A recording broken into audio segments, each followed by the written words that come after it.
Tuhan bersamamu. Inilah Injil suci menurut Santo Matius. Pada waktu itu Yesus berkata, "Celakalah kamu, hai ahli-ahli Taurat dan orang-orang Farisi. Hai kamu, orang-orang munafik. Sebab kamu sama seperti kuburan yang dilabur putih, yang sebelah luarnya memang bersih tampaknya, tetapi sebelah dalamnya penuh dengan tulang belulang dan berbagai jenis kotoran. Demikian juga kamu, di sebelah luar kamu tampaknya benar di mata orang, tapi di sebelah dalam kamu penuh dengan kemunafikan dan kedurjanaan. Celakalah kamu, hai ahli-ahli Taurat dan orang-orang Farisi. Hai kamu orang-orang munafik, sebab kamu membangun makam nabi-nabi dan memperindah tugu orang-orang saleh dan berkata, jika kami hidup di zaman nenek moyang kita, tentulah kami tidak ikut dengan mereka dalam pembunuhan nabi-nabi itu. Tetapi dengan demikian, kamu bersaksi terhadap diri kamu sendiri bahwa kamu adalah keturunan pembunuh nabi-nabi itu. Jadi, penuhilah juga takaran nenek moyangmu." Demikianlah sabda Tuhan. Ibu, bapak, saudari terkasih dalam Tuhan, dalam bacaan Injil di sana masih meneruskan sabda celaka yang dari Tuhan Yesus sendiri. Sudah paling tidak kalau kita ikut misa harian itu paling tidak sudah 3 hari.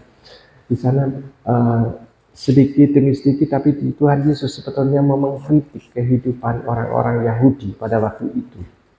Yang dikritik karena orang-orang itu hanya memperhatikan kehidupan lahiriahnya,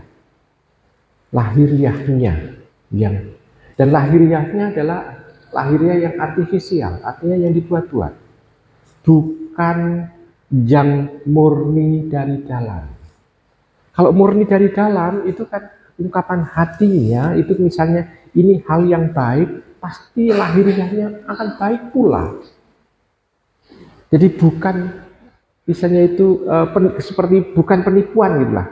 Hatinya penuh dengan gondok, penuh dengan dendam, tetapi bagian luarnya dia bisa memperlihatkan sesuatu yang kebalikannya. Kalau melihatkan kebalikannya, Tuhan Yesus menyebut ini munafik betul. Kenapa? Karena dia hanya mencari hal-hal yang lahiriah belaka. Pengen disanjung, pengen dipuji, pengen diperhatikan, pengen dihargai. Hanya itu. Nah, Tuhan menginginkan kalau kita orang baik, tidak hanya melulu lahirnya, haruslah utuh, baik semuanya. Tuhan menginginkan itu sebetulnya. Maka dalam hidup beriman, kita diajak oleh Tuhan untuk bisa membangun kebaikan itu utuh dari dalam. Tidak hanya bagian luar saja. Kehidupan Santo Agustinus memperlihatkan itu, mencerminkan itu. Dia orang yang terpandang, dia orang yang sungguh terdidik, dia makan sekolahan banyak. Artinya memang dalam kehidupan dari kecil, dia dididik menjadi orang yang sungguh-sungguh menghabiskan banyak sekolah. Ya, daripada dirunut sekolah opo wae, dia menghabiskan banyak sekolah begitu aja ya. Sehingga pikirannya, misalnya pola pikirnya itu sungguh terbangun suatu luar biasa. Bahkan dia tidak mengakui Tuhan juga. Sampai akhirnya tidak mengakui Tuhan. Namun pada saat usia dewasa justru ada pertobatan. Ilmu yang dia gali, yang tadinya itu tidak mengenal Tuhan, justru ilmu ini juga digunakan untuk mempertahankan kehadiran Tuhan. Untuk mempertahankan bahwa Tuhan ini memang ada. Ada pertobatan di sana. Sungguh sesuatu. Karena dia orang yang mampu sekolahan, maka penampilannya pun adalah penampilan yang terpelajar. Namun ternyata baik yang ada di misalnya itu tongkrongane gitu bisa dikatakan, itu ternyata dalamnya tidak mengenal Tuhan awalnya. Namun dia bertobat. Pertobatannya sederhana. tidak melalui hal-hal yang megah, hal yang sederhana. Sederhananya itu perubahannya adalah begini. Dia berpikir begini, dia melihat seorang anak kecil yang sedang mengaduk-aduk kayak buat sumur kecil di pinggir pantai. Lalu anak kecil itu mengambil air dari lautnya lalu dimasukkan ke sumur itu terus menerus. Dia bertanya, ngapain kamu nak? Anak kecil itu mengatakan, saya memindahkan air itu ke sumur saya. Lalu dia mengatakan, ya, kamu itu goblok, tidak bisa kamu memindahkan air laut itu ke dalam sumur kecil ini yang kamu buat ini. Lalu anak kecil itu mengatakan, yang lebih goblok kamu lagi, pikiran Allah itu lebih besar, kehadiran Tuhan lebih besar. Kok yang mau kamu masukkan dalam otakmu yang kecil? Anak kecil di situ memperlihatkan sesuatu yang luar biasa dalam diri Agustinus, sehingga Agustinus berubah.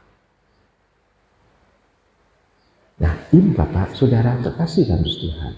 Perubahan inilah yang membuat dia sungguh memberikan sesuatu penampilan yang nantinya berbeda. Justru hatinya yang nantinya kaya akan Allah, justru nanti memperlihatkan penampilan yang lebih sederhana. Jadi ada sesuatu kayak kebalikannya. Penampilannya malah menjadi sederhana. Kenapa? Karena nanti dia menghidupi pokoknya yang penting untuk Tuhan. Kenapa? Karena hatinya sungguh dikuatkan atau diperkaya oleh Tuhan sendiri. Jadi kita bisa melihat awalnya hatinya kosong tanpa Tuhan, hidupnya juga murat-marit, tapi penampilannya perlenting, ya, berubah. Nah, Ibu Bapak sekasih, ini yang juga diomongkan oleh Tuhan dalam bacaan Injil hari ini. Kuburan itu kan lisannya bagus sekali, baik sekali. Pokoknya pendek kanan tidak menakutkan. Tetapi setelah kalau itu di dalamnya, di bawahnya, yang ditandainya, mungkin sudah hancur, tinggal tulang belulang dan juga menakutkan. Jadi kita bisa melihat di sana, jangan sampai itu terjadi dalam diri kita. Nah, Ibu Bapak, Saudara terkasih dalam Tuhan, kita juga diharapkan untuk tidak, istilahnya itu, tidak melakukan sesuatu yang berlawanan dengan Tuhan. Dan kalaupun kita bicara, hendaknya bicara tentang Tuhan. Kalau bicara tentang Tuhan, kita akan terbantu untuk berbicara tentang kebaikan pula. Berbeda dengan orang ahli Taurat dan orang Farisi yang mengatakan, kalau saya hidup pada zaman nenek moyang saya tidak akan membunuh nabi-nabi. Berarti dia mau mengatakan bahwa, oh, dia keturunan pembunuh nabi-nabi. Di sini kita bisa melihat kalau demikian, yang dipikirkan bukan untuk mikir kejelekan atau kejahatan dari leluhur atau dari orang lain. Kenapa? Karena hanya memikirkan itu, maka kita akan terbangun sesuatu yang buruk pula.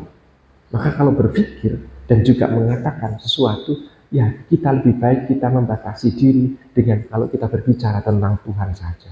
Kenapa? Karena nanti apa yang kita omongkan akan mengarah ke arah kebaikan. Nah, Ibu Bapak, Saudara terkasih dalam Tuhan, dengan demikian bacaan ini kembali mengajak kepada kita mau membenahi kehidupan kita supaya hidup kita ini makin lama semakin lebih baik. Selamat merenungkan.